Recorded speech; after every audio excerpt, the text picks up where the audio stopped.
মৌচাক মিষ্টি তো আপনারা মিষ্টির দোকান থেকে অনেকেই কিনে খেয়েছেন, কিন্তু একবার এই ভিডিওটা দেখে বাড়িতে এই মৌচাক মিষ্টিটা বানিয়ে দেখুন। বাড়িতে যে কোয়ালিটিটা হবে মিষ্টির দোকানের কোয়ালিটিকেও হার মানিয়ে দেবে। এই মিষ্টিটাতে কোনো রকম কালার লাগবে না, শুধুমাত্র প্রাকৃতিক নিয়মে কিভাবে কালারটা করা যায় আজকের ভিডিওতে দেখাবো।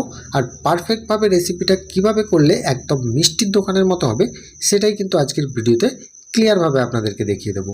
তো বন্ধুরা, আমি মৃণাল, মিষ্টির কারিগর, আর আপনারা দেখছেন বেঙ্গল সুইটস চ্যানেল। তাহলে সবার প্রথমে আমাদেরকে এখানে ছানাটা তৈরি করে নিতে হবে। যেহেতু ভিডিওটা বড় না হয়ে যায় সেজন্য আমি ছানা তৈরির ভিডিও আমি এখানে দিলাম না, আমার চ্যানেলে আমি অনেকবার দেখিয়েছি বা ডেসক্রিপশানেও দেওয়া থাকবে।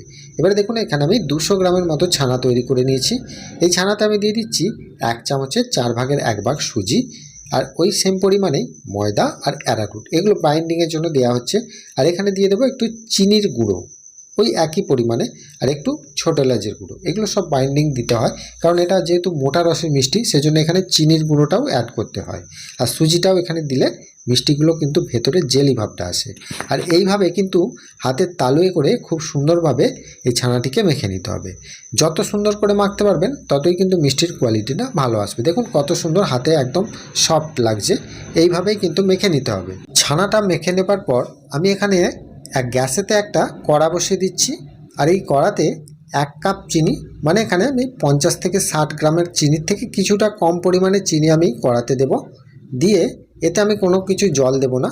এবারে একটা ক্যারামেল তৈরি করে নেব। গ্যাসের ফ্লেমটিকে লো টু মিডিয়ামভাবে রেখে এইভাবে আস্তে আস্তে চিনিটা যখন দেখবেন এইভাবে গলে যাচ্ছে, আর গলে যাওয়ার পর যখন দেখবেন ওপর থেকে একটা ফ্যানার সৃষ্টি হচ্ছে আর এরকম একটা খুব সুন্দর একটা কালার এসে গেছে, তখনই কিন্তু গ্যাসের ফ্লেমটি অফ করে দিতে হবে।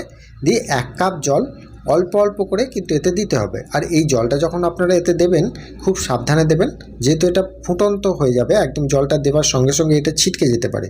এজন্য খুব সাবধানে বা ওপর দিক থেকে হাতটা রেখে আস্তে আস্তে জলটা দেবেন।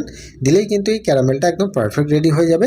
এবারে দেখুন এই ক্যারামেলটা আমার সব লাগবে না, এজন্য আমি কিছুটা পরিমাণ ক্যারামেল আগে তুলে নিলাম, কারণ খুব বেশি পরিমাণ ক্যারামেল দিয়ে লাল করলে এই মিষ্টিগুলো তেঁতো হয়ে যেতে পারে। সেজন্য আমি কিছুটা পরিমাণ তুলে রাখলাম। তারপরে ওই ক্যারামেলের ভেতরেই আমি 2 কাপ চিনি, মানে 500 গ্রামের মতো আমি চিনি দিলাম, আর 500 ml মতো আমি জল দিয়ে দিলাম। যতটা চিনি ততটা জল দিলাম।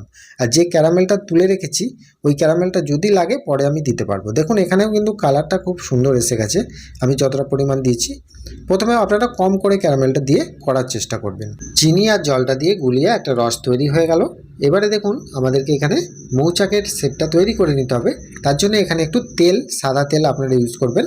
হাতে একটু মেখে নেবেন আর এই থালাতে একটু মাখিয়ে দেবেন। তাহলে কি হয়, যে ছানার বলগুলো রাখার সময় এতে জড়িয়ে যাবে না, আর হাতেও কিন্তু এটা জড়িয়ে যাবে না। সেজন্য একটু তেল ইউজ করে নেবেন। আর এখানে আমার মতো সাইজ আমি এখানে গোচিগুলো তৈরি করে নিচ্ছি। আর আপনারা চাইলে আপনাদের মতো সাইজের আপনারা করে নিতে পারেন, ছোট বড় করতে পারেন, তাতে কোনো অসুবিধা নেই। এবারে এইগুলোকে একবার ভালো করে পাকিয়ে নিতে পারেন। প্রথমে কিন্তু একবার ভালো করে পাকিয়ে নেবেন, তারপর দ্বিতীয়বার তৈরি করার সময় একবার পাকিয়ে নেবেন, তাহলে কিন্তু এগুলো শেপটা ভালো আসবে। দেখুন এখান থেকে একটা পাকানো বল নিয়ে এভাবে আরেকবার পাকিয়ে নিলাম। পাকিয়ে এইভাবে একটু প্রেস করে দিলাম, আর সাইডগুলো যাতে ফেটে না যায় সেদিকটা আপনারা খেয়াল রাখবেন। দিয়ে এইভাবে খুব বেশি চ্যাপটা করার দরকার নেই, মিডিয়ামভাবে করলেই কিন্তু এটা হয়ে যাবে। এবারে দেখুন আরেকটা তৈরি করে আমি দেখাচ্ছি। আপনারা যখন চ্যাপটাটা করবেন আপনারা খেয়াল রাখবেন এই সাইডের অংশগুলো ফেটে যাতে না যায়। এটা কিন্তু ফেটে গেলে রসে দেওয়ার সময় এটা ফেটে যেতে পারে, সেই জন্য আমি বললাম। এবারে দেখুন কত সুন্দরভাবে এটা রেডি হয়ে গেল। এখানে এবার এগুলো আমি রেখে দিলাম। এবারে দেখুন আমি যে রসটা তৈরি করে রেখেছি সেই রসটা আমি কিন্তু এবার মিষ্টিগুলোকে ফোটাবো। দেখুন এখানে মিষ্টিতে আমি যে রসটা আমি হাত দিয়ে দেখছি, রসটা কিন্তু এখানে মিডিয়াম আছে, খুব পাতলাও নয় আর খুব মোটাও নয়, মানে একবার ফুটে গেলেই এটা মিডিয়াম হয়ে যায়। এবারে দেখুন এগুলো আমি সব ছেড়ে দিলাম রসের ভেতরে। দিয়ে এখানে আমি 1 চামচের মতো ময়দা একটা জায়গাতে অল্প পরিমাণে একটু জল দিয়ে এইভাবে গুলিয়ে এই রসটার ভেতরে দিয়ে দেবো। এটা দেওয়ার কারণ সাধারণত মিষ্টির দোকানের যে প্রসেসে মিষ্টিগুলো ফোটানো হয় সেই প্রসেসটা আপনাদেরকে দেখাচ্ছি, সেইভাবে আমি আপনাদেরকে দেখিয়ে দিচ্ছি। এবারে গ্যাসের ফ্লেমটিকে কিন্তু খুব হাই রাখতে হবে, ঠিক আছে? গ্যাসের ফ্লেমটিকে হাই রেখে এটাকে ফোটাতে হবে। আর এটা ফোটাতে ফোটাতে মিনিমাম লাগবে আপনাদের 15 থেকে 20 মিনিট। আর এই ময়দাটি দেওয়ার কারণে দেখবেন এটা খুব সুন্দরভাবে ঝেপে যাচ্ছে। আর এখানে দেখবেন 10 মিনিট হয়ে যাওয়ার পর মিষ্টিগুলো ওপর দিকে একটু জেগে যাচ্ছে, তখন বুঝবেন যে রসটা কিন্তু এখানে অনেকটা মোটা হয়ে গেছে। কারণ 10 মিনিট যেহেতু ফুটেছে মিষ্টিগুলো, সেজন্য রসটা মোটা হয়ে গেছে। এবার এখানে আমি 1 কাপ জল নিলাম, মানে 250 ml মতো। ওই জলটা থেকে দেখুন আমি কতটা খাওয়াচ্ছি। এখানে প্রথমে আমি 1 চাটু জল আমি অল্প করে দিলাম। আর এখানে আপনারা চাইলে ফুটন্ত গরম জল করে রাখবেন, তাহলে গরম করে করে খাওয়াতে হবে না। আমি যে দেখুন ঠান্ডা জলটা গরম করে করে খাচ্ছি, আর আপনারা যদি ফুটন্ত জল করে রাখেন তাহলে কিন্তু আপনাদের গরম করে খাওয়াতে হবে না, অটোমেটিক যদি আপনারা ডাইরেক্ট দেন তাহলেই হবে।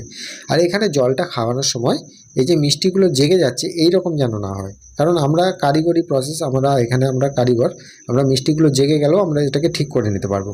কিন্তু আপনারা খুব ধৈর্য ধরে আস্তে আস্তে করে জলটা খাইয়ে দেবেন, তাহলেই কিন্তু হয়ে যাবে। আর কিছু ব্যাপার নেই। এখানে দেখুন আমি এর থেকে 1 চাটু জল রেখে বাকিটা খাইয়ে দিয়েছি। এবারে দেখুন এটাকে আমি খুব একদম হাই ফ্লেমে এটাকে ফোটাবো, একদম ঝেপে যাচ্ছে খুব সুন্দরভাবে, আর মিষ্টিগুলো কিন্তু অনেকটা ফুলেও গেছে। এবারে এখানে আমার 15 মিনিট হয়ে গেছে। 15 মিনিট হয়ে যাওয়ার পরেও দেখছি যেখানে একটু রসটা মোটা হয়ে গেছে, একটু জেগে জেগে যাচ্ছে। সেই জন্য কিন্তু যে বাকি জলটা ছিল 1 চাটু, সেটাও কিন্তু আমি এতে খাইয়ে দিলাম। খাইয়ে দিয়ে আমি আরও 5 মিনিট ফুটিয়ে নেবো। এখানে আমি 20 মিনিট হয়ে যাওয়ার পর আমি মিষ্টিগুলোকে একবার চেক করে দেখব হয়েছে কিনা। সেটা বোঝার জন্য দেখুন একটা মিষ্টি ওখান থেকে তুলে যদি একটা ঠান্ডা জলের ভেতরে দেন, বা গরম জল হলেও হবে, যদি দেখেন মিষ্টিগুলো ডুবে যাচ্ছে বা ওপর থেকে কোনো রকম কোঁচ বা টোল দাগ আসছে না, তাহলেই বুঝবেন যে মিষ্টিগুলো হয়ে গেছে। যদি দেখেন যে একটু কোঁচ বা টোল দাগ আসছে, তাহলে আরেকটু 5 মিনিট ফুটিয়ে নেবেন বা আরেকটু জল খাইয়ে ফুটিয়ে নিলেই এটা হয়ে যাবে। আর এই মিষ্টিটাকে একটু মোটা রসে রাখতে হবে। দেখুন রসটা আমি দেখিয়ে দিচ্ছি, খুব বেশি একতারে শিরা হবে না, মোটামুটি হাতে একটা আঠালো টাইপের লাগবে, চ্যাটচ্যাট টাইপের, সেরকম হলেই আপনারা বুঝতে পারবেন যে রসটা কিন্তু আমাদের রেডি হয়ে গেছে। মিষ্টির রসটা আর মিষ্টিগুলো যখন পারফেক্ট রেডি হয়ে গেছে তখন এগুলোকে নামিয়ে নিতে হবে। তার জন্য দেখুন গ্যাসের ফ্লেমটি হাই থেকে একদম একটু লো করে দিলাম, দিয়ে অনবরত চাটু দিয়ে এইভাবে নাড়বো যতক্ষণ না মিষ্টিগুলো একটু রসের ভেতরে ডুবে ডুবে যাচ্ছে, ততক্ষণ কিন্তু আমি নাড়া চালিয়ে যাব। নাড়া কখনোই বন্ধ করব না, কারণ এগুলো যেহেতু ফুলে আছে আর মোটা রস, সেহেতু এগুলো হাওয়ার সংস্পর্শে এসে এগুলো টোল পড়ে যেতে পারে। এবারে দেখুন আমি এখানে কিছুক্ষণ নাড়ার পর যখন দেখছি রসের ভেতর ডুবে ডুবে যাচ্ছে, তখন আমি গ্যাসের ফ্লেমটি একদম অফ করে দিয়ে আরও 5 মিনিট এইভাবে নাড়বো। নাড়তে নাড়তেই আমার কিন্তু একদম সম্পূর্ণ এটা রসের ভেতরে মিশে গেছে। তখন আমি এটাকে অফ করে দিয়ে একদম রেখে দিলাম। আর এখানে দেখুন পরের দিন সকালবেলায় আমি ঠান্ডা হয়ে যাওয়ার পর একটা একটা করে তুলে ছেঁকে আমি একটা প্লেটের মধ্যে রাখলাম, রেখে আমি একটা আপনাদেরকে ভেঙে দেখাচ্ছি। এর যে মৌচাক নামটা, এটা আপনারা ভাঙলেই বুঝতে পারবেন যে সত্যিকারের মৌচাক নামটা কেন দেয়া হয়েছে। ভেতর থেকে একদম মধুর মতো রসটা একদম সুন্দরভাবে বেরিয়ে আসছে, আর ভেতরটা কত সুন্দর একটা জেলির মতো হয়েছে, আপনারা নিশ্চয়ই বুঝতে পারছেন। তো বন্ধুরা আজকের রেসিপিটা বুঝতে আপনাদের নিশ্চয়ই কোনো অসুবিধা হয়নি। তো বন্ধুরা আজকে যে রেসিপিটা আমি আপনাদের দেখালাম সেটা কেমন হয়েছে সেটা আমাকে প্রত্যেকবারের মতো কমেন্টে জানাতে অবশ্যই ভুলবেন না। আর চ্যানেলে যারা নতুন দেখছেন তারা অবশ্যই একটা সাবস্ক্রাইব করে পাশের বেল আইকনটা ক্লিক করে দিয়ে যাবেন। ভালো থাকবেন, সুস্থ থাকবেন, নমস্কার।